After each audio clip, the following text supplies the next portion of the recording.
제가 명명하고 싶은 거는 시대가 이 ETF를 만들었다. 최근에 제2의 반도체다. 우리나라를 한 20, 30년 동안 이끌어왔던 최대 수출 품목이 반도체인데 제2의 반도체라고 이제. 근데 최근에 방산주들이 좀 많이 오른 것도 있어서 그런지 몰라도 좀 숨고르기 좀 하는 것 같아요. 계속 믿고 또 가야 되는 건지. 이게 본부장님 좀 어떻게 좀 생각하고 계세요? K방산 ETF가 지금 가격이 많이 오른 부분이 있고, 사실은 구조적으로 전 개인적으로는 방향성은 상방을 보고 간다고 전 생각을 합니다. 중요한 건 뭐냐면은 주가는 가는데 실적을 보여주느냐가 되게 중요하거든요.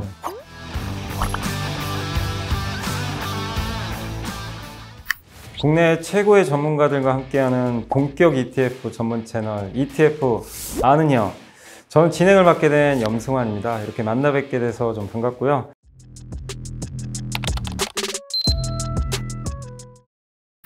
요즘 아주 핫하죠. 요즘 방산 ETF로 ETF 시장을 뜨겁게 달고 놓으신 하나자산운용의 ETF 수장이시죠. 금정섭 본부장님을 모셨습니다. 안녕하세요. 네, 안녕하세요. 네, 안녕하십니까. 네. 자, 2025년 이제 우리가 좀 상반기 이렇게 돌아봤을 때 하나 하면 올해 정말 최고의 수익률 기록한 그런 좀 그룹 아닌가?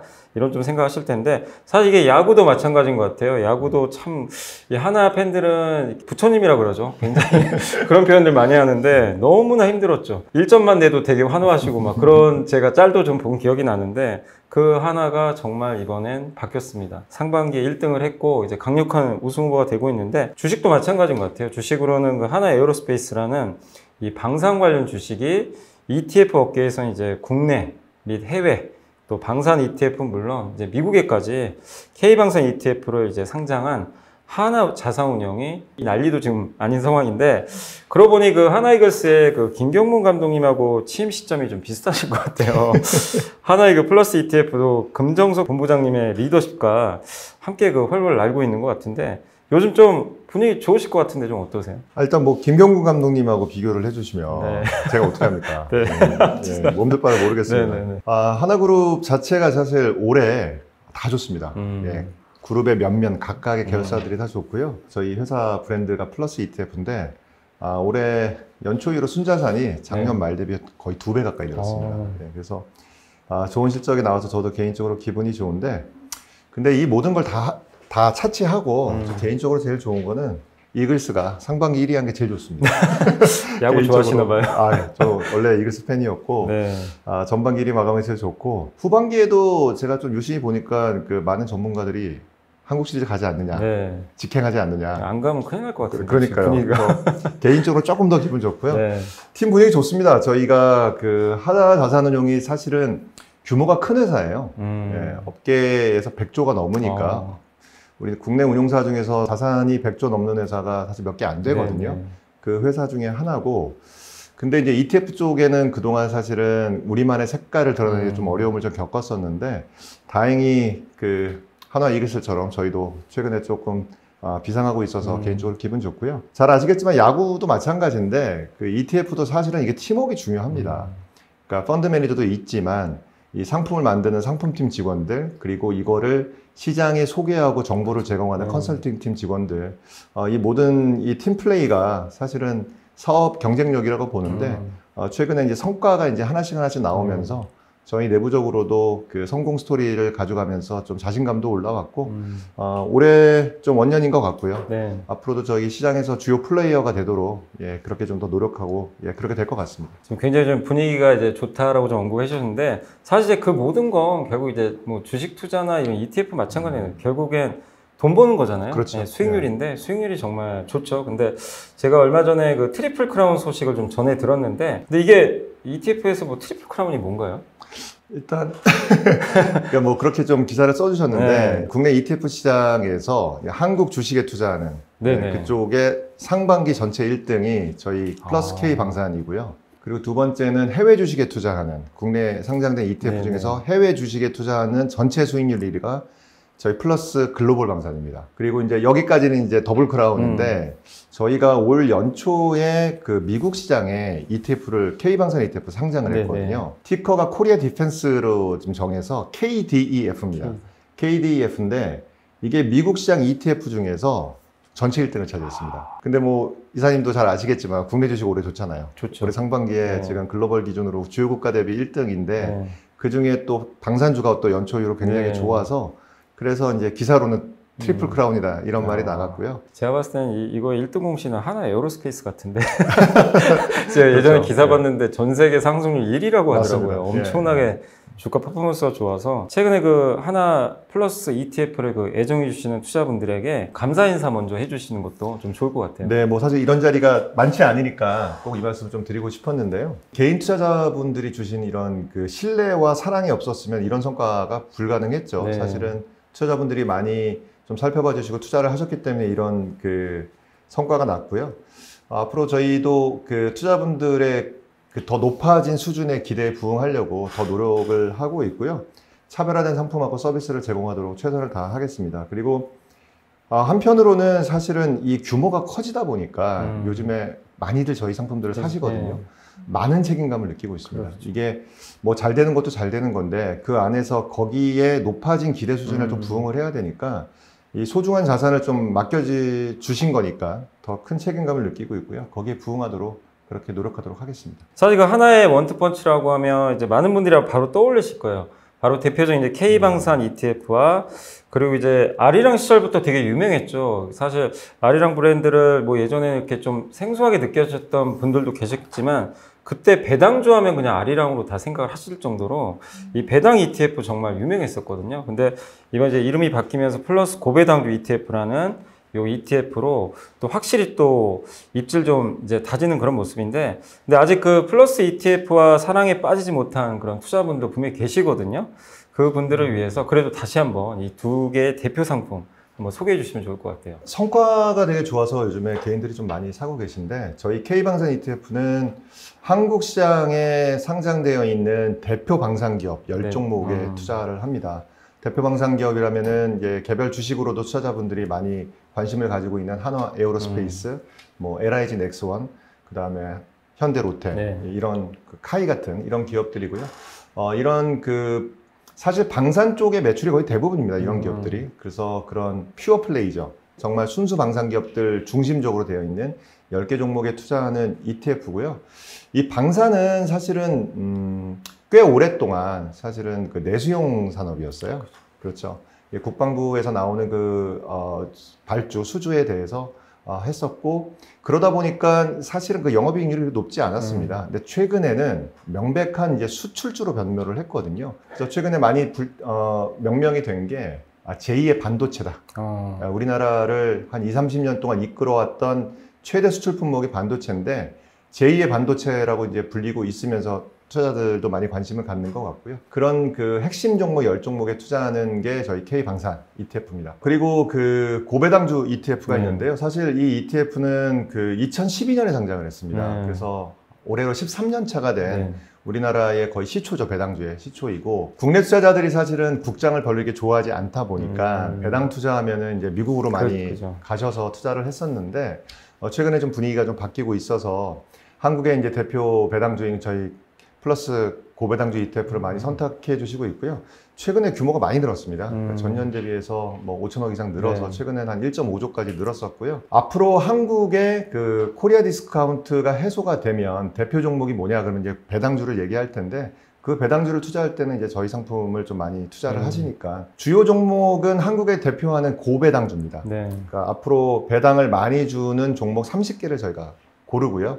앞으로 그 배당을 많이 줄 종목은 예상 배당률로 뽑지 않겠습니까? 앞으로 배당을 많이 주는 그런 종목 30종목으로 구성된 종목에 투자하는 ETF다. 그렇게 봐주시면 될 것 같아요. 근데 이게 좀 궁금한 게, 이 방사는 종목이 딱 명확하게 다 알잖아요.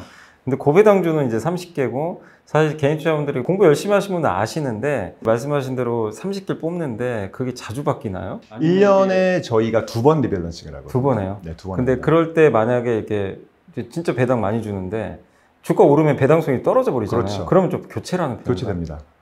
그러면 이게 또 오히려 주가 떨어져서 배당성이 높은 걸 또 올려 타고 들어갈 수 있죠. 그런데 이제 이런 개념이에요. 저희가 보는 포인트가 예상 배당률이란 포인트죠. 네. 예상 배당률을 기준으로 고배당주 30종을 뽑는데 주가가 오르고 내리는 걸 가지고 배당 수익률을 계산을 하다 보니까 그런 포인트가 있기는 한데, 이게 예상 배당률이라는 개념은 뭐냐면 앞으로 돈을 잘 버는 기업들을 고르겠다는 개념들도 들어가거든요.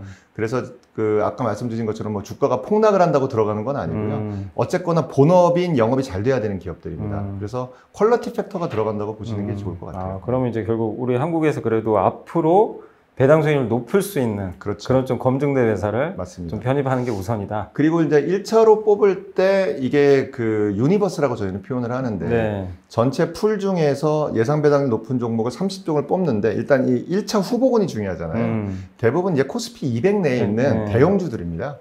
대형주들이기 때문에 뭐 일단은 그 안에서 1차로 필터링이 됐다라고 보시고, 이런 대형주 중에서 예상 배당률 기준으로 30종목을 뽑고, 이렇게 보시면 될 것 같아요. 제가 명명하고 싶은 거는 시대가 이 ETF를 만들었다. 저는 좀 그런 생각이 들어요. 지금 뭐 방산도 뭐 잘 아시겠지만 지금 뭐 지정학적 리스크, 그 다음에 또 고배당주는 상법 개정, 그렇죠. 이게 다 맞물려서 정말 좀 좋은 좀 퍼포먼스를 내고 계신데, 근데 최근에 보면 방산주들이 좀 많이 오른 것도 있어서 그런지 몰라도 좀 숨고르기 좀 하는 것 같아요.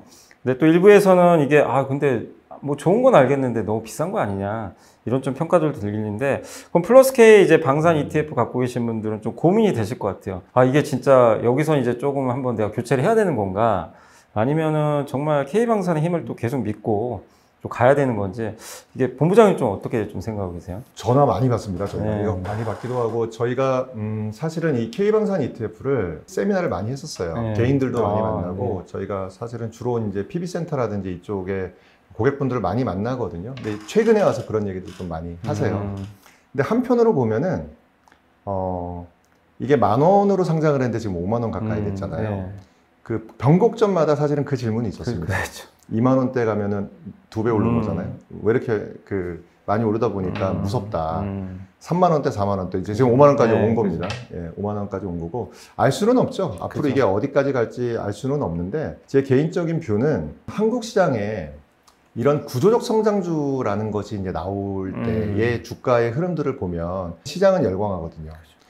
국내 대표 산업인 뭐 반도체가 있고, 최근에는 조금 주가 많이 빠졌지만 2차 전지, 이런 기업들 처음에 등장했을 때 시장은 사실 이 성장에 굉장히 목말라 있습니다. 그러다 보니까 오버해서 좀 슈팅하는 경우들도 있고요. 이거는 거의 반복인 것 같아요. 근데 중요한 건 뭐냐면은 먼저 반영돼서 주가는 가는데 실적을 보여주느냐가 되게 중요하거든요. 현재까지는 저는 그 실적을 보여주고 있다고 봅니다. 올해까지 방산기업들의 수주액이 거의 100조에 육박을 하고요. 근데 실제로 그 중에서 납품을 해서 손익계산서하고 매출에 찍히는 것들이 지금 보시면 25년 1분기에 주요 기업들 보시면 전년 대비 뭐 10배, 20배씩 성장을 했거든요. 7월 말에 되면 이제 2분기 실적이 나올 겁니다. 근데 그 실적을 좀 보시면 좋을 것 같고요. 주가라는 거는 사실은 먼저 좀 가는 부분들이 있지만 그 실적을 통해서 사실 멀티플이 낮아지는 것들이니까 그런 것들을 검증하면 되고요. 과거의 수익률은 어땠냐면은 주가가 먼저 오를 때 시장의 우려는 더 올라가는데 성과를 보시면서 그거를 인정하면서 주가가 여러 차례 좀 레벨업이 됐거든요. 그 부분을 좀 체크를 하시면 되지 않을까 개인적으로 그렇게 생각을 하고 있습니다. 그러니까 저도 이제 방산 보면서 느끼는 게 2차전지도 그렇고 이렇게 다들 열광은 하는데 결국엔 숫자가 뒷받침이 안 되면 무너져 버리더라고요. 맞습니다. 근데 이제 방사는 그 숫자를 내가 생각해도 정말 깜짝 놀랄 정도로 다 뛰어넘어 버리니까, 근데 이제 한편으로는 더 뛰어넘을 수 있을까 그런 이제 고민은 좀 있는 것 같은데, 어쨌든 현재까지 정말 좋은 이제 그 성과를 좀 내고 있는데, 근데 이제 또 이렇게 많이 오르다 보면 사실 변동성은 어쩔 수 없는 것 같아요. 맞아요. 그래서 이런 또 높은 변동성 보이다 보니까 K방산 ETF만 들고 가긴 또 이렇게 부담스럽다는 아마 생각하시는 분도 분명히 계실 것 같아요. 변동성을 조금 이제 희석한다는 의미에서 좀 요거랑 어떻게 보면 좀 약간 어울릴 수 있는 그런 좀 ETF가 또 있을까요? K방산 ETF가 지금 가격이 많이 오른 부분이 있고, 사실은 구조적으로 전 개인적으로는 방향성은 상방을 보고 간다고 전 생각을 합니다. 사실은 레벨 자체가 올라지면 변동성은 커지거든요. 그렇죠. 투자자들도 많이 몰려있는 상황이기 때문에 그 변동성을 이용할 수 있는 좀 매매 전략은 좀 필요한 것 같고요. 그래서 개인적으로는 가능하시다면 네네. 저는 개인적으로 차트도 같이 보면서 매매를 하고 있거든요. 그래서 그런 부분들을 좀 보시면 좋을 것 같고, 같이 투자할 거는 사실은 같은 국장으로 가게 되면 어쨌거나 변동성을 좀 잡아줄 수 있는 자산들이 그죠. 필요하거든요. 근데 그 변동성을 잡아줄 수 있는 거를 같은 주식으로 해서 변동성이 낮은 걸로 같이 세트로 갈 거냐, 아니면 이종 자산으로 갈 거냐, 채권 같은. 이거는 투자자의 성향마다 다를 것 같아요. 그래서 개인적인 선호도로 보면 저는 뭐 저희 상품이긴 하지만 고배당주 좋다고 봅니다. 고배당주 사실 주가가 최근에 좀 많이 올라서 야, 똑같이 많이 오른 거를 투자하는 게 맞느냐 이렇게 보실 수도 있지만 그 안에서는 또 사실은 혼합형 같은 것들도 있거든요. 고배당주에 채권을 섞은 상품들도 있어서 그거는 선택하기 좀 나름이라고 보고요. 이거를 국가를 가지고 이제 사실은 좀 분산하는 방향으로 본다면 미국 주식 같은 거 섞어도 좋죠. 네. 대표지수 같은 것들도 섞어서 가면은 국가 간 분산도 좀 되고, 상반기로 따지면 국장이 사실 좀 많이 오른 게 있고요. 근데 개인적으로는 사실은 많이 올랐다고 보진 않아요. 네. 왜냐하면 작년 말 기준으로 2년을 보면 그 미국 시장이 거의 한 50% 오를 네. 때 S&P 500 기준으로 국장은 거의 오른 게 없거든요. 그렇죠. 그래서 딜레이돼서 지금 사실 키 맞추기 하는 개념이라고 저는 보고 있기는 한데, 그래서 미국 주식까지 같이 섞어주시면 그러면 조금 낫지 않을까, 예, 그런 생각은 좀 해봅니다. 방산 뭐 ETF만 들고 가기 좀 부담스럽다면 그 미국도 괜찮고, 예, 국내에서 어쨌든 고배당주도 약간 이제 섞는 것도 좋은 좀 전략인 것 같다라고 좀 말씀해 주셨고, 개인적으로 앞으로도 국내 주식이 좀 더 좋아질 거로 보시는지. 사실 이것도 되게 논란이잖아요. 지난해까지만 해도 국장 탈출해야 된다 막 이런 논란들도 많았는데, 맞습니다. 잠깐 또 좋다고 또 한국 들어갔다 또 그런 거 아닌가 이런 걱정도 있거든요, 실제로. 근데 만약에 국장을 또 좋게 보신다면 국내 주식은, 그러면 또 섹터나 이런 테마 쪽은 또 어떻게 좀 하반기에 주목하고 계신지 좀 궁금합니다. 저는 작년부터 사실은 계속 국장 얘기를 하고 다녔습니다. 국장, 네. 예. 저희 플러스 ETF가 그 아리랑이라는 브랜드에서 네. 작년 7월에 브랜드를 바꿨거든요. 네네. 그때 이제 출범식을 했어요. 출범식 할 때 이제 기자분들을 좀 모셔놓고 앞으로 저희가 사업을 이렇게 하고 얘기를 할 때 제가 이제 말씀드렸던 건 뭐냐면, 모두들 그때 국장을 떠날 때였거든요. 네, 그죠. 근데 저는 국장을 모든 주식에 갈 수는 없지만 배당주는 보셔야 된다고 얘기를 하고, 앞으로 배당주가 핵심 포트폴리오가 될 것이다. 그냥 바람은 아니었고 나름대로의 이제 철학이었거든요. 그리고 이 배당주가 앞으로는 성장주처럼 갈 거라는 얘기를 제가 굉장히 많이 하고 다녔어요. 욕 많이 먹었습니다 그때. 무슨 소리 하냐. 다들 지능순이라고 떠나고 있는데. 이게 잘 된 건 처음에 다 욕먹죠. 그쵸, 욕 먹죠. 참 그것도 공통점인 것 같아요. 욕 많이 네. 먹었는데, 근데 지금 말씀 주시는 게 어떻게 보냐고 하면 저는 믿음은 있어요. 저는 국장이 이렇게 빨리 오를지는 몰랐습니다, 사실은. 근데 맞아요. 너무 싸다라는 거는 인정을 해야 된다라는 겁니다. 그러니까 최근에 이제 올라서 이제 코스피 기준으로 이제 한 배 조금 넘어가는 네. PBR 기준으로 되어 있는데, 이 플러스 고배당주가 한동안 0.5배였어요. PBR이. 이게 사실은 말이 안 되잖아요. 그죠. 한 배는 가야지 이게 미니멈인데 0.5배. 지금 플러스 고배당주가 지금 거의 한 배 정도 됐는데, 네. PBR이. 그 안에 이제 핵심 종목들 보면은 금융주들 많이 들어 있고요. 그 다음에 뭐 KTNG라든지 뭐 현대차, 기아차 이런 우리나라 대표 고배당주들이 들어 있는데, 몇면을 보면은 30종목 중에서 한 배 안 되는 게 수두룩합니다. 근데 이제 이 상황에서 주가가 올랐는데 많이 오른 거 아니냐고 얘기하면 저는 이제 동의가 안 되죠. 앞서간 길을 좀 볼 필요가 있는데, 지금 저희보다 밸류업 정책 먼저 들어온 게 일본이지 않습니까? 네, 그렇죠. 일본이 사실 토픽스 기준으로 지금 PBR이 한 1.5배 이상 올라왔는데, 거기도 똑같습니다. 정부에서 한 배까지는 가야 되지 않느냐. 그래서 개선책 내라고 했던 거잖아요.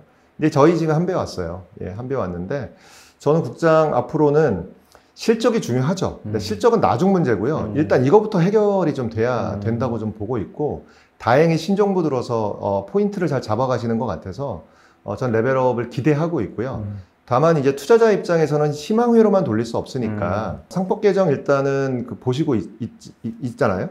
그 이후에 추가 조치들이 원래 원하는 대로 되는지 보실 필요가 있을 것 같아요. 근데 만약에 그 전제 조건들이 우리가 기대했던 것처럼 분리과세가 정말 도입이 되고 이런 식으로 간다고 하면은 1.5배 못 갈 이유가 없다고 봅니다. 그렇죠. 예, 그러면은 한 배 기준으로 1.5배면 50%씩 올라야 되는 거거든요. 좀 급하게 온 부분이 있고 지금 쉬는 부분도 있지만, 지금 9월에 또 통과 기다리고 있는데 분리과세도 그렇고 그 관전 포인트를 좀 보시면서 따라가시면 될 거라고 봅니다. 그리고 큰 기대를 갖고 있습니다. 굉장히 중요한 포인트를 말씀해 주신 게, 개인 투자분들이 어쨌든 이제 지금 상법 개정이 시작이 됐고, 그리고 사실 이제 정부에서도 더 강력한 걸 지금 얘기를 하고 있기 때문에, 그 중에 제일 큰 게 이게 배당하면 항상 많은 분들이 좀 스트레스 받아 하는 게 세금이에요. 맞아요. 이게 세금이 어쨌든 15.4 떼고 난 거기다 또 분리과세도 2천만 원 이상 안 되다 보니까 그래서 사실 이제 이 고배당주 ETF를 운영하시는 입장에서도 이 배당 분리과세가 아마 정말 가을에 정말 큰 아마 이슈로 좀 주목하고 계실 것 같은데 개인 투자분들을 위해서 그러면 이제 배당 분리과세가 지금 아마 9월에 국회에서 좀 통과되는 게 좀 시장의 기대감인데 운영사 측에서의 좀 전략하고 또 개인 투자분들한테 전략도 한번 말씀해 주면 좋은 게 뭐 되면 좋죠. 근데 되면 이것도 이제 걱정은 그거예요. 이거 반영된 거 아닌가? 이런 또 의견도 있고 아니다. 진짜 새로운 진짜 시작이다. 근데 만약에 안 된다면 저는 안 될 리는 없다고 생각하는데 만약에 또 늦어질 수도 있는 거잖아요. 그러면 좀 잠깐 또 이쪽 ETF를 빼가지고 다른 ETF로 갈아타야 되는 건지 좀 그런 좀 전략들은 좀 궁금하거든요. 근데 저는 시장을 어떻게 커뮤니케이션하고 있냐면 이 상법 개정이 갑자기 나온 얘기가 아닙니다. 본격화된 게 저는 21년 말부터 보고 있거든요.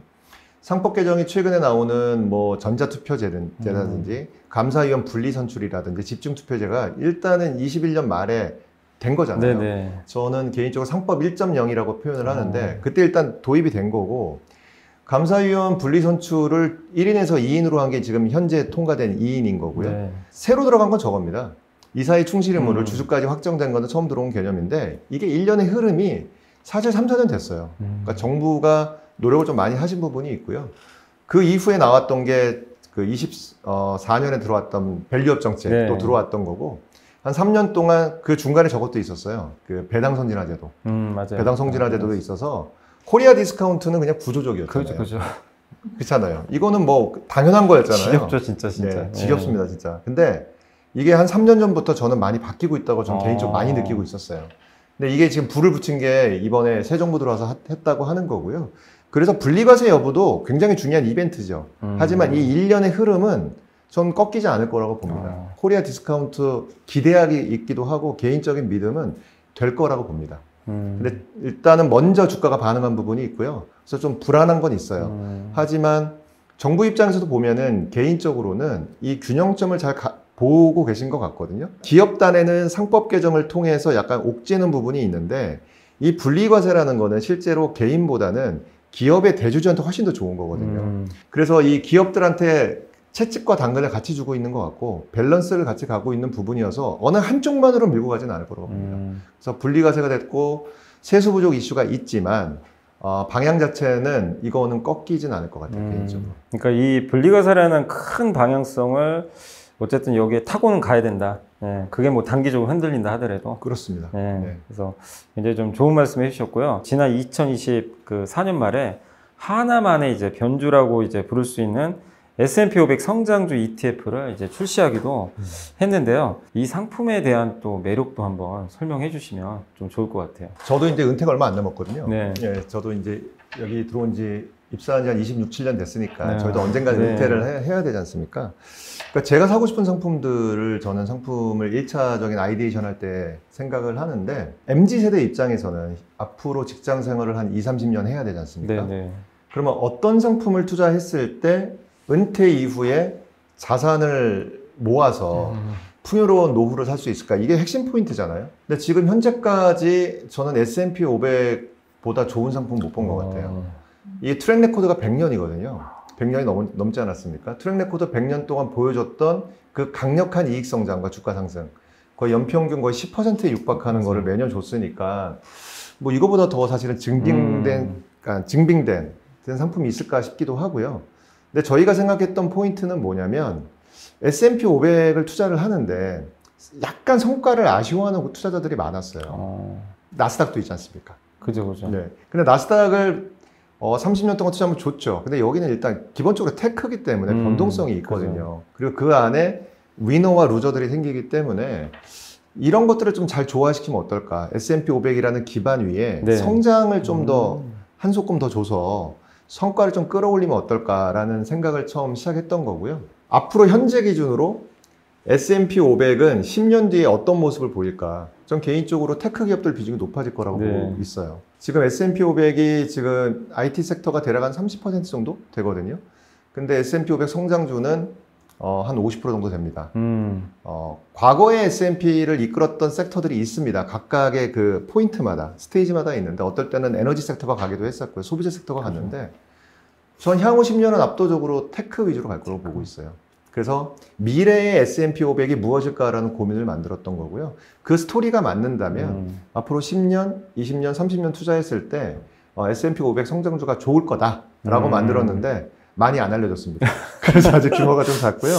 더 열심히 홍보하고 네. 소통하도록 하겠습니다. 설명하니까 저 명확히 와닿는데 근데 아마 S&P, 야, 성장주 할 거면 차라리 나스닥 하지. 그렇죠. 왜냐하면 그런 생각을 또 많이 하시는 것 같아요. S&P와 500과 지금 여기 성장주라는 개념이 들어가기 때문에 이 성장에 좀 포커스를 맞춰서 그렇게 좀 열심히 또 얘기를 해주시면 네. 더 좋은 성과 나지 않을까.